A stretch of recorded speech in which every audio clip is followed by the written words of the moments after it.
Hello, Juan in Los Angeles, California. Matthew here with freeprescriptionlenses.com, and with the help of my GoPro camera, I'm going to show you how I cut prescription lenses with transitions green with Crizal Avance for the RayBan 4147 size 60, and the color 6071, which is, what is color 6071 now that I think about it? Your Italian leather RayBan case, your RayBan frame, matte black with a red interior. Hopefully, can we see that? Can we see that? Can we see that? And of course, all RayBans come with a little plastic sleeve on the left temple to protect the temples from rubbing together. It made it this far. It made it all the way from Italy and then falls off on the counter. But I'm going to put it on there when I ship to you so they don't rub together during shipping. How about that? How about that? So let me go ahead and take that off. I'm going to take out the original lenses, one of which it says RayBan on there. Pop those out, set them on the counter. It's actually nice to see a polycarbonate lenses and a pair of RayBans versus the heavy glass that are prone to breaking if you ever drop them. But I'll be using polycarbonate tonight, the unbreakable material. But I'm going to go ahead and take your frame, which again is the RayBan 4147, color 6171 in the 60 eye size. So let me go ahead and place your frame into the tracing element of my edger and hit start. Once these clamps are on there, this stylus is going to go around and trace the inside of the right side of the frame before doing the same thing on the left. Here at freeprescriptionlenses.com, where everyone loves a bargain and no one is disappointed in quality. You buy a genuine, authentic RayBan frame and you will receive one free pair of clear single vision prescription lenses or non-prescription fashion lenses. My receipt has my federal ID tax number, so if you have vision insurance or flex dollars with a health savings account, you will get reimbursed for this purchase, whether they are prescription or not. Now, Juan, you know you need prescription. So, that is the shape of the lens we're cutting, only magnified. Let me minify it down to the actual size. And actually, let's go ahead, now that you've seen that, let's go ahead and magnify it back. Your pupillary distance for your right eye is 31.5. My computer starts at 32.5, so I'm going to tap the minus button until we're there. I do want to raise the optical center height up. There we go. Now let's go ahead and get your lenses prepped. Now, due to your astigmatism, I had to have these custom ground. So this is what they look like when they come from the lab with all these fancy numbers on there. Transitions green, transition 7 green. You like that? You like that? So let me take the lenses out of the protective sleeve. Your little Crizal cleaning cloth that comes with it. Those I don't need. So let me take the lens out of these protective sleeves. I have no idea which is right or left, but I will figure it out. Actually, I can tell by the curvature of this lens. I bet this is the right one. It has the higher amounts of astigmatism. Astigmatism. So I'm going to spin the axis wheel to 67. I'm going to put the power drum on plus 75. Put the lens in, rotate it until the sphere power comes in clearly, and that's looking like this could be it. I'm going to check your astigmatism correction. Find the optical center of the lens. Make sure everything's lined up perfectly. Plus 75. Minus 275 gives me minus 2, so that is perfect. And that is the right lens because I can tell that it is just inset from there. Of course, I've got 3 dots on there that you can't see, so I'm going to darken that. Uno, dos, ocho. And I'm going to mark this one right. I can't remember the number for 3. Oh yeah, quattro. Darn it, I didn't know there was going to be so much math involved. Alright, so I'm going to turn the axis wheel to 110. Put the power drum on Plano, which is a city in Texas for those of you who are geology majors, geography. See, I didn't know there was going to be other science involved either. Math, science, who needs it? All I do is bend light for a living. At the end of the day, that's what an optician does. We bend light. We focus it on the back of the retina where it belongs. That's right, I tell that light, you get back there on that retina where you belong. And I'm going to put an L on there, which is Latin for not right. Now, if you missed any of that, let me recap. Oh! You know, I've still got 10 years left on that joke, and then I'm going to retire it. I even had someone email me that they've used it in conversation now, so Feel free to recycle my jokes. I only steal from the best, and I hope you do too. So, this is a block, or as I like to call them, Jenny from the Block, even though I've never seen that movie. My wife, bless her heart, big J-Lo fan, will watch any movie with J-Lo in it. Who's the other one? Drew Barrymore. I'm leaving somebody out. Oh, Sandra Bullock. Of course, if the three of them ever did a movie, I don't think she'd ever leave in front of the television. So, but I need to put a double-sided adhesive sticker on there, which I've got them up here. I'm going to pull that off. The black side is the sticky side. It's like the La Brea tar pits there in Los Angeles. Of course, I have no idea where they're at. I think they're in Los Angeles. I saw them in an episode of Beverly Hillbillies. Maybe it's in Beverly Hills. But I'm going to stick that one on that one. Now, the little silver button is a magnet. It's going to do its job twice tonight. I'm going to assist it by pulling the paper away to make the double side of the double-sided adhesive sticker begin to work. I'm going to put this magnet in against that other silver button to attach itself to something magnetical. And the reason why I put those dots on the lenses is that it tells me that it's oriented in there perfectly. Let me minify it again. So, all right. Let me just shut up and work. You don't really care about that. The reason why those dots are on there, hopefully you can see those dots. Now the blue cross is the geometric center of your frame. If I were to measure vertically and horizontally, that's where we would get. Your eye is above that. I move the optical center up because the way this frame sits, you're actually looking through the top part of this frame. So I'm moving the optical center of the lens upward so it's directly in front of your pupil. And it's actually just inset from there. Hopefully you see this orange cross, and those three dots I'm putting, that's your optical center, and these other two dots tells me that it's oriented in there just perfectly and that's not off kilter, because with your prescription there is no margin of error. Of course, with anyone's prescription there's no margin of error, but there's really none with yours. I want to check one thing, that the lens is large enough, and we are good to go. So hit that button, the arm's going to come down and place the block onto the right lens. We're going to do the same thing now for the left lens. Bring that over there, pull the paper away to make the black side sticky, line up that magnet, and move these around. This is just a platform that the lens sits on, but sometimes it gets in the way of the layout, as it is called. Now, your pupillary distance for the left eye, 32.5. It has mirrored the right at 31.5. I'm going to move that over to 32.5. And actually, I'm just curious about something. 32.7. Nope, 32.5 is what it likes. Okay, so get everything lined up in there perfectly. Check one thing. Yeah, we're good there. Hit that button. The arm's going to come down and place the block onto the left lens. So this is the edger. This is what's going to do all the work. I pretend to do the work, but all I do is hit a button to make it do all the work. But this is what costs $40,000. It weighs 200 pounds. I recommend everyone go out and get their own, put it on your kitchen counter, and then you can cut your own lenses at home. You won't need this guy anymore, but you feel free to use my bad jokes when you're cutting your own lenses. But the actual cutting wheel is over here on the far right. I don't know why it moves back and forth. It moves over to the side when it's not in play. When it's working, it moves to the center. But it's going to act like this far wheel. It's going to act like a heavy grit sandpaper to grind your lens material away. This wheel in the center of that channel, that little valley, that's what's going to cut the bevel onto the lens so it stays inside the bevel of the frame. This last wheel, which I never talk about, is the polishing wheel, but I'm not going to use it on a plastic frame. In fact, I rarely use it. So now the magnet is going to do its job a second time tonight. It's going to hold it in place into the chuck, or as I like to call it, the Charles, because I just don't know this machine well enough to call it Chuck. So I'm just not on a first name nickname basis. So I'm going to wake up the computer. That is the shape of the lens we'll be cutting tonight, slightly larger than the original, but that's the shape.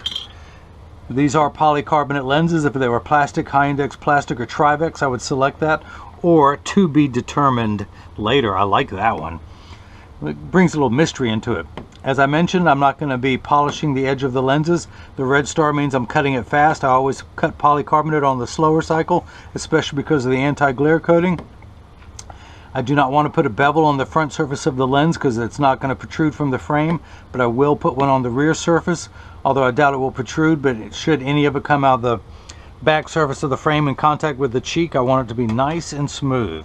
So I'm hit the green start button, which is start in every language. The clamp shuts, making a moaning sound. And then the lens is going to be traced by 2 white styluses, making sure that the lens is large enough to fit into the frame. And you can see as it's going around tracing the shape. And then the old carpenter saying, measure twice, cut once. It's measuring the thickness of the lens at every point to know exactly and precisely where to place the bevel, so you have the least amount of edge thickness showing.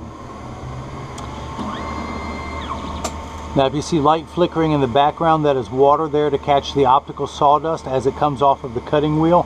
Polycarbonate lenses cut dry, where plastic, Hindex plastic, and Trivex cut wet.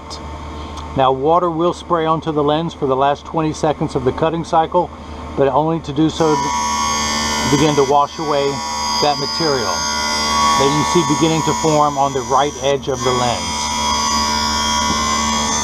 Now, as I mentioned, these lenses are made out of polycarbonate. Polycarb is 40% thinner and lighter than regular plastic. They are virtually unbreakable. Your lens is bulletproof up to 22 caliber and has both UVA and UVB protection built into the lens. We know what the sun's harmful ultraviolet rays can do to your skin, where your eyes are 8 times more sensitive than your skin. So you have permanent sunscreen for your eyes. Unlike the lotions, creams, and sprays that need to be reapplied every couple hours when you're in direct exposure to the sun there in Los Angeles. Of course, after talking with him, I went to the beach this past weekend, although my tan's looking good. Don't you think my complexion good? Oh, crooked camera there. But I put sunscreen on my nose and my forehead, but forgot to do it on my shoulders and everywhere else, and I got a little pink. I won't lie, I got a little pink. You can put your fingers down and leave little white marks on there. So I learned a lesson. Even with my complexion, I can burn, but this UV protection is permanent and never needs to be reapplied. Even when you fall asleep on the beach like I did, your eyes will be fine. In fact, it was funny, at least I thought it was funny. The people next to me maybe not, but I was sitting there in my chair and I fell asleep, and I woke up with one of those snores, one of those little chortles, one of those little that wakes yourself up. I'm looking around, people are looking at me. It's embarrassing, I know, but hey, you're at the beach to relax. The water was just like that. The waves were crashing on the shore, the seagulls were chirping. Just a great relaxing place when I'm not at work. Now, you did get the anti-glare coating, the Crizal Avance. You wanted the very best of the best of the best of the best, sir. And so, anti-glare is 3 features in one. It eliminates glare when driving at night, particularly driving at night in the rain, but street lights, stop lights, computer screens, overhead fluorescent lights. There was a reason I was looking up at the beginning. I just did it early. Now, the second part, it's a reflection-free lens. So when someone's looking at you, they're not looking at their reflection in your glasses. They see just your eyes, so it makes for a much better cosmetic look. The third feature, the practical side, is Crizal puts the hardest scratch coating of anything, because it costs over $1 million for the machine that applies the anti-glare coating, and it takes over 24 hours to vaporize 7 different coatings, 7 different colors onto your lens. I don't need 2, and since I'm big into recycling, let me save one of those. So because of the time and the investment, Crizal puts the hardest scratch coating in the business to protect your time and investment. Ooh, that's a good one right there, that Schwarf. Look at that. I love it when it comes off in one piece. Another old school joke. I'm going to use my thumbnail to get all that remaining sawdust. The Schwarf. May the Schwarf be with you. But it's not, because I'm scraping it off. And once I've got it all the way off the edge of your lens, I collect it neatly and very carefully on the counter into one pile, and then I wipe it on the floor. That never gets old either. And I remind everyone, kids, I went to school for years to learn how to make a mess like that. So kids, if you grow up and you want to make a mess, you gotta stay in school. Yes, I'm nodding my head, which you can't see. You just see the camera moving, but that's what I'm doing. Take my word for it. Take my advice. I'm not going to use it. Okay, so I'm going to tuck the left lens. Why do I keep saying that? I'm going to tuck the lens. Oh, and off goes the block. Let's hope this fits. Or I have to go old school. Tuck it in, press down, and it snaps right in. So let's go ahead and do the same thing for the left lens. Flip that over to L. Put that into the chuck. Hit the green start button. The door closes. The clamp shuts. And then the lens is going to be traced to make sure that the lens is large enough to fit into the frame. And you can see as it's going around tracing this shape. And just like I mentioned before, measuring the thickness of the lens at every point to know exactly and precisely where to place the bevel, so you have the least amount of edge thickness showing. And look at that, even in a large frame with your prescription with high astigmatism, you have no edge thickness showing. So we're going to come down here while that is cutting, put the lens back into 67, the lensometer axis wheel that is, put the lens in, find the optical center, clamp that down, oops, make sure that's on the wheel, and we are getting, where's my flashlight? You know, I've got a smaller one, I just can't find it. We're getting plus 75, one tick mark away from 1, a quarter, 50, 75, 1. So the unit of measurement we use in the optical world is called a diopter, spelled D-I-O-P-T-E-R, starting at 0, which again is plano, which abbreviation PL, and goes up from there, 0.25, 0.50, 0.75, 1, and so on. So you need 3 steps of correction for your farsightedness. Now you need an additional 11 steps of astigmatism correction. So most of your prescription is astigmatic. Now the medical world, or at least just me, I say that you have crazy stigs. Now again, that's a medical term, you may not understand what it means, but it just means that most of your prescription deals with your astigmatism. Now this first number magnifies, that's why there's a plus sign. It magnifies 3 steps. It gets everything up to the correct size. Once it's the correct size, you have 2 curvature. We have a curve going this way of plus 75 and another curve going this way at minus 275, which is 11 steps. So astigmatism is what makes 6s and 8s look alike, or the letters P and F. It also makes you more light sensitive. That's why the transitions you will love. Driving at night, the glare from oncoming lights is just horrible with your prescription, so the Crizal Avance will greatly help reduce that. Now the 67 in your prescription, that's where we line up those 2 curves. The one curve this way, the other curve this way. We line it up at 67. Think of it as the fine-tune knob, starting at 0 and going to 180, with 90 being in the center, 180 over here. We're going to turn that knob to 67. So let's check for that. We start off at 3 steps in the black, being a plus. We're going to check your astigmatism correction, and we're going to end up at minus 2. That's because we go up 3 steps and then we come back down minus 11 steps. Remember high school algebra, where you have to add unlike signs? If you had 75 cents but someone borrowed $2.75, don't ask me how, because you only have 75 cents, but you would be $2 in the red, and that's where you're at, 2 diopters in the red. Now your left eye, you need no farsighted correction. It's only astigmatic. You only need 8 steps of correction for your left eye, and we're going to turn that fine-tune knob to 110. Now this last number, 67 and 110, could be anywhere from 0 to 180. These first 2 numbers are real values to be concerned with, and you may not even be concerned about any of them, but I do. But it tells me what powers to work with. I'm going to dry your lens off, check for the Schwarf. This time I'm just going to drop it straight onto the floor. There we go. And we're going to make sure that it fits this time, tucking in at the outside corner and then pushing down at the nose. It snaps right in. I'm going to go ahead and take this block off. In fact, I might be able to, nah, this one didn't want to come off easily. There we go. So, in fact, let me put this back in. The PD got wiped off. Let me find the center, check all that. We are good. I'm going to put a dot on that lens. Again, why can't my inker ever be dark enough? This side is fine. I guess because I use it so much. We're now going to check your left eye. We're going to turn that back to 110. Put it in above that red dot. And I am getting 0, which is plano, no power whatsoever. You have 8 steps of astigmatism correction, and we end up at minus 2. So that is cut perfectly also. Now your pupillary distance, 31.5 for your right eye, 32.5 for the left, 63, 64. When I hold my PD stick up against your right lens, I'm going to place that, well, starting with 0. And when we get to the left lens, we're getting 64 millimeters, so that is perfect. Now this is the point in every video that as I clean the lenses, I mentioned that when you get these in the mail, and of course free shipping anywhere in the United States, but when you get these in the mail, there's a small chance that these could fit too loose or too tight. However, there's an 80% chance that one side is going to sit higher than the other. That is because 80% of people have one ear that is higher than the other. And because of that statistic, 99% of all optical shops will do free adjustments if you ask them. But I'm going to get them in standard alignment first, also known as a 3-point stance. The 3 points are 1, 2, and 3. I set them on the counter and press down. There is no wobble. And I'm part of that 80%. When I take mine off and I set them down, they wobble on the counter, but they sit level on me. Of course, I'm wearing the RayBan 2132 new Wayfarer size 52 in color 6144, the silver metallic. I'm going to flip this over, press down, there is no wobble, close each temple to make sure they overlap perfectly, and they do, and the temples are not askew. Now, I also provide you with one of my premium microfiber cleaning cloths. There's a, where'd it go, here it is. You get a Crizal cleaning cloth, and of course the RayBan cleaning cloth that comes in the frame.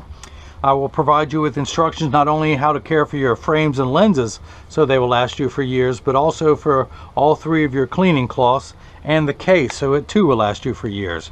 No other seller on the internet is doing that. No other seller shows you on live TV them using your cleaning cloth to clean your lenses. But I always like to field test I test to make sure the prescription's right, then I test to make sure this cleans right. Once I'm happy with the cleaning and it's wrinkled, I set it up back there. So when you get these in the mail and you see a wrinkle in there, you know that it works. Whether you use it or not, that's another story. But I'm going to go ahead and activate them. This is what your lenses look like clear. I'm going to expose them to a strong burst of ultraviolet light. And as you will see, it takes about 45 seconds for transition lenses to darken when you go outside. It takes a little bit longer when you come back inside, 45 seconds to a minute 15. Now, Juan, this is important. Pay attention. All transition lenses will get dark on day 1. Give them 2 weeks of exposure to the sun, and they will continue to darken every day for the first couple weeks until they reach their final setting. After that, they will work for years with maximum performance. The only time they won't work is if you're behind the windshield of a car. Your windshield absorbs all the sun's harmful ultraviolet rays, which is why your dashboard doesn't crack from sitting in the sun, or your seats, your upholstery doesn't rot from sitting in the sun all day. Now, they're also temperature sensitive, which is more critical for you in Los Angeles. They will get darker when it's 85 degrees than they will when it's 95 and above. But I remind everyone, when it's 100 degrees outside, you're miserable, they're miserable. Nobody works 100% when it's that hot. And of course, you guys got a terrible heat wave going on in Los Angeles now. But you got the Transitions green. These came with gray lenses. You can see the color difference in there. Now, Juan, don't worry, the lenses will continue to darken for the next couple weeks. Come on, we talked about that, Juan, don't you remember? But that's that. If anyone has any questions about what I can or can't do, just email me at freeprescriptionlenses@gmail.com, or simply click the Contact Me button on the website. So Juan in Los Angeles, California, hope you enjoyed watching as I cut prescription Transitions green lenses with Crizal Avance for your RayBan 4147 color 6171 and the 60 eye size. Now this frame sells for $40. I'm sorry, let's try that again. This frame sells for $140. Yeah, that sounds better. In fact, $240 sounds better for me, but I'll meet you halfway and do it for $140. The Transition adds a fee, and you get 1 free pair of prescription lenses when you buy the frame. Transitions add a fee, so did the Crizal.